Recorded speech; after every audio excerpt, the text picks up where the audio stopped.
Counsellor ಇವಾಗ ಬರ್ತಾರೆ ಅವಾಗ ಬರ್ತಾರೆ, ಟೆಂಡರ್ ಪಾಸ್ ಆಗಿಲ್ಲ, ಕನ್ಸ್ಟ್ರಕ್ಷನ್ ಮಾಡಬೇಕು, ಟೈಮ್ ಬಂದಿಲ್ಲ, ಅದ್ ಮಾಡ್ತೀವಿ ಇದು ಮಾಡ್ತೀವಿ ಅಂತ ಹೇಳ್ತಾರೆ ಹೊರತು ಯಾವುದೇ ತರದ ವ್ಯತ್ಯಾಸ ಏನೂ ಆಗಿಲ್ಲ ಸರ್ ಈ ರೋಡಲ್ಲಿ.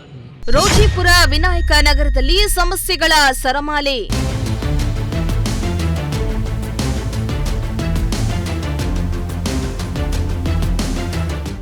ಗಬ್ಬೆದ್ದು ನಾರ್ತಾ ಇರುವ ಬಡಾವಣೆಯಲ್ಲಿಯೇ ಜನರ ವಾಸ.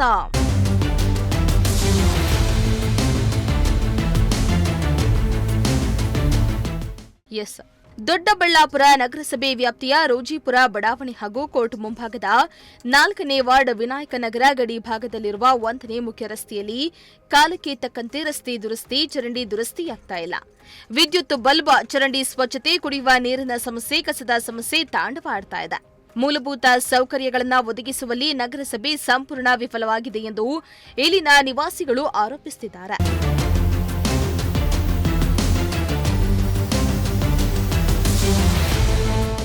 ರೋಜಿಪುರ ಬಡಾವಣೆ ಹಾಗೂ ಕೋರ್ಟ್ ಮುಂಭಾಗದ 4ನೇ ವಾರ್ಡ್ ವಿನಾಯಕ ನಗರ ಗಡಿ ಭಾಗದಲ್ಲಿರುವ 1ನೇ ಮುಖ್ಯ ರಸ್ತೆಯು ನಮ್ಮ ವ್ಯಾಪ್ತಿಗೆ ಬರುವುದಿಲ್ಲ ಎಂದು ರೋಜಿಪುರ ಕೌನ್ಸಿಲರ್ ರಜನಿ ಸುಬ್ರಹ್ಮಣಿ, ವಿನಾಯಕ ನಗರ ಕೌನ್ಸಿಲರ್ ನಾಗರತ್ನಮ್ಮ ಕೃಷ್ಣಮೂರ್ತಿ ಹೇಳ್ತಿದ್ದಾರೆ. ಇವರಿಬ್ಬರ ಗೊಂದಲ, ಕಿತ್ತಾಟ, ತಿಕ್ಕಾಟದಲ್ಲಿ ಈ ರಸ್ತೆಯಲ್ಲಿ ವಾಸ ಮಾಡುವ ನಮಗೆ ಯಾವುದೇ ಮೂಲಭೂತ ಸೌಕರ್ಯಗಳು ಸಿಗ್ತಾ ಇಲ್ಲ.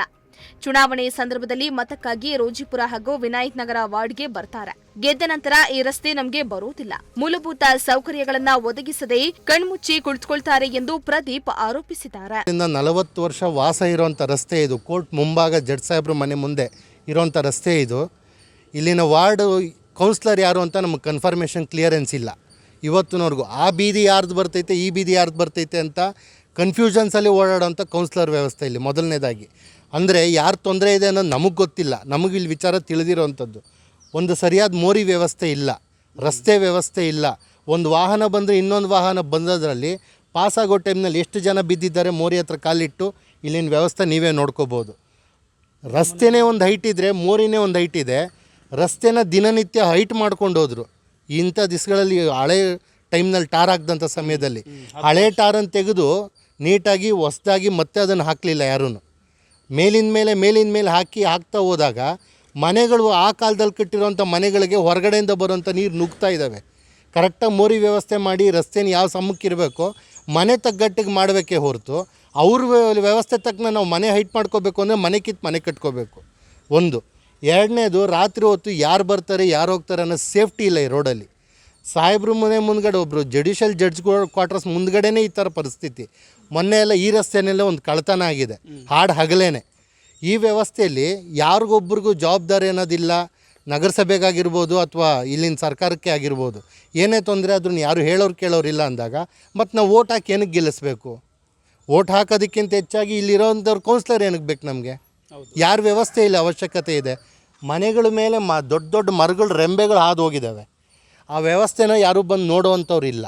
ಮನೆ ಮೇಲ್ಗಡೆ ಮಳೆ ಟೈಮ್ನ ಇವಾಗ ಗಾಳಿ ಮಳೆಗೋ ಯಾವುದಾನ ಒಂದು ರೆಂಬೆ ಮುರಿದು ಹೋಗ್ತಾ ಇರೋರ ಮೇಲೆ ಬಿದ್ದು ಏನಾನ ಹೆಚ್ಚು ಕಡಿಮೆ ಆದಾಗ ಅಲ್ಲಿನ ಸಾವು ಕಾರಣ ಯಾರು? ಅವ್ರಿಗೆ ಏನೋ ತೊಂದರೆ ಆದವ್ರ ಕಾರಣ ಯಾರು ಬರ್ತಾರೆ? ರಸ್ತೆಯು ಚರಂಡಿಗಿಂತ ಮೇಲ್ಮಟ್ಟದಲ್ಲಿದೆ. ಚರಂಡಿಯಲ್ಲಿ ಗಿಡ ಗೆಂಟೆಗಳು, ಮಣ್ಣು ಸೇರಿದಂತೆ ಕಸ ಕಡ್ಡಿ ತುಂಬಿಕೊಂಡು ಚರಂಡಿ ಇರೋದು ಕಾಣುವುದೇ ಇಲ್ಲ. ಈ ಕಾರಣಕ್ಕೆ ಮಳೆ ನೀರು ಸರಾಗವಾಗಿ ಹರಿಯದೆ ಅಕ್ಕಪಕ್ಕದ ಮನೆಗಳಿಗೆ ನುಗ್ತಾ ಇದೆ. ಇದರಿಂದ ನಮಗೆ ತೀವ್ರ ತೊಂದರೆಯಾಗ್ತಾ ಇದೆ ಎಂದಿದ್ದಾರೆ. ಚರಂಡಿ ಇದೆಲ್ಲ ದೊಡ್ಡದು, ಮಕ್ಳು ಮರಿ ಇದ್ರೆ ಬಿದ್ದೋಗ್ಬಿಡ್ತಾರೆ. ಅಲ್ಲಿ ಯಾವ ಚಪ್ಪಡಿ ಹಾಕೋರೇ ಇಲ್ಲ. ಅಲ್ಲಿ ದೊಡ್ಡ ಚರಂಡಿಯಲ್ಲಿ ಯಾರನ್ನ ಮಕ್ಳು ಬಿದ್ದೋಗ್ಬಿಟ್ರೆ ಯಾರು ಕೇಳೋರೇ ಇಲ್ಲ. ಅಲ್ಲಿ ಈ ಚರಂಡಿಗೂ ಇಲ್ಲ, ಆ ಚರಂಡಿಗೂ ಇಲ್ಲ. ಎಲ್ಲ ಇಲ್ಲಿ ಚರಂಡಿ ಮೇಲೆ ಕಲ್ಲುಗಳು ಹಾಕ್ತಾರೆ.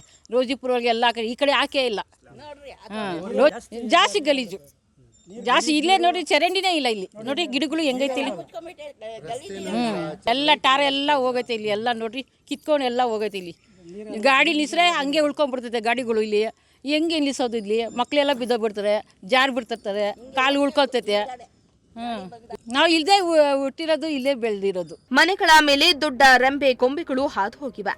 ಅವುಗಳನ್ನ ವಿಲೇವಾರಿ ಮಾಡಲು ಯಾರೂ ಇಲ್ಲ. ಕಳ್ಳರ ಕಾಟ ಹೆಚ್ಚಾಗಿದೆ. ಹಾವು ಸೊಳ್ಳೆಗಳ ಕಾಟ ಕೂಡ ಹೆಚ್ಚಾಗಿದೆ. ಕಸ ಸೂಕ್ತ ರೀತಿಯಲ್ಲಿ ವಿಲೇವಾರಿಯಾಗದ ಕಾರಣ ದುರ್ವಾಸನೆ ಹೆಚ್ಚಾಗಿದೆ. ಕಸ ತಿನ್ನಲು ನಾಯಿಗಳ ಹಾವಳಿ ಕೂಡ ಹೆಚ್ಚಾಗಿದೆ. ನಾಯಿಗಳ ಕಾಟಕ್ಕೆ ಮಕ್ಕಳು ಓಡಾಡಲು ಭಯ ಪಡ್ತಿದ್ದಾರೆ. ನಮ್ಮ ಸಮಸ್ಯೆಗಳನ್ನ ಯಾರ ಬಳಿ ಹೇಳ್ಕೊಳ್ಳೋದು?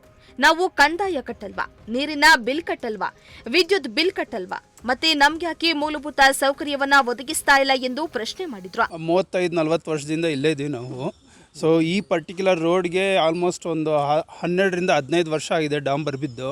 ಸೊ ಸರಿಯಾದ ರೋಡಿನ ವ್ಯವಸ್ಥೆ ಇಲ್ಲ, ಚರಂಡಿ ವ್ಯವಸ್ಥೆ ಇಲ್ಲ. ಆದಷ್ಟು ಬೇಗ ಇಲ್ಲಿ ಎಂಟ್ರೆನ್ಸಲ್ಲೇ ಒಂದು ಏನಿಲ್ಲ ಅಂದರೆ ಒಂದು 10-20 ಜನ ಬಿದ್ದಿದ್ದಾರೆ. ಯಾಕಂದರೆ ಈ ರೋಡು ಸರಿ ಇಲ್ಲ ಆದ್ದರಿಂದ.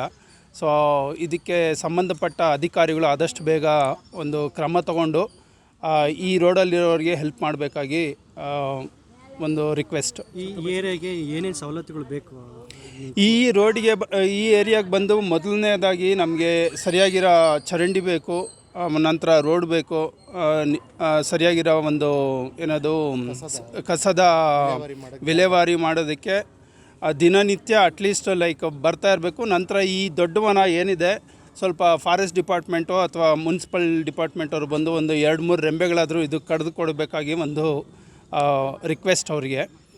ನಂತರ ಈ ಭಾಳಷ್ಟು ಈ ರೋಡುಗಳಲ್ಲಿ ಈ ಗಿಡಗಳು ಬೆಳೆದಿದ್ದಾವೆ, ಅದರಿಂದ ಹಾವುಗಳು ಇವು ಭಾಳಷ್ಟು ಓಡಾಡುತ್ತೆ ಈ ರೋಡಲ್ಲಿ.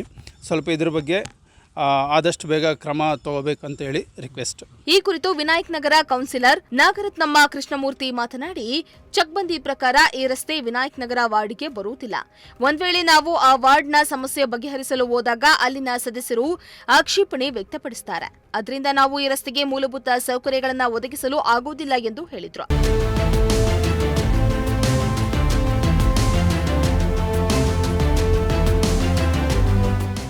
ಒಟ್ನಲ್ಲಿ ರೋಜಿಪುರ ವಾರ್ಡ್, ವಿನಾಯಕ್ ನಗರ ವಾರ್ಡ್ ಕೌನ್ಸಿಲರ್ಗಳ ಗೊಂದಲ, ತಿಕ್ಕಾಟ, ಕಿತ್ತಾಟದಿಂದ ಇಲ್ಲಿನ ನಿವಾಸಿಗಳು ಮೂಲಭೂತ ಸವಲತ್ತುಗಳು ಇಲ್ಲದೆ ತೀವ್ರ ತೊಂದರೆಗೆ ಸಿಲುಕಿದ್ದಾರೆ. ಮೋಹನ್ ಕುಮಾರ್, ಪ್ರಜಾಶಕ್ತಿ ಟಿವಿ, ಚಿಕ್ಕಬಳ್ಳಾಪುರ. ಇವಾಗ ಬರ್ತಾರೆ, ಅವಾಗ ಬರ್ತಾರೆ, ಟೆಂಡರ್ ಪಾಸ್ ಆಗಿಲ್ಲ, ಕನ್ಸ್ಟ್ರಕ್ಷನ್ ಮಾಡಬೇಕು, ಟೈಮ್ ಬಂದಿಲ್ಲ, ಅದ್ ಮಾಡ್ತೀವಿ ಇದು ಮಾಡ್ತೀವಿ ಅಂತ ಹೇಳ್ತಾರೆ ಹೊರತು ಯಾವುದೇ ಥರದ ವ್ಯತ್ಯಾಸ ಏನೂ ಆಗಿಲ್ಲ ಸರ್ ಈ ರೋಡಲ್ಲಿ.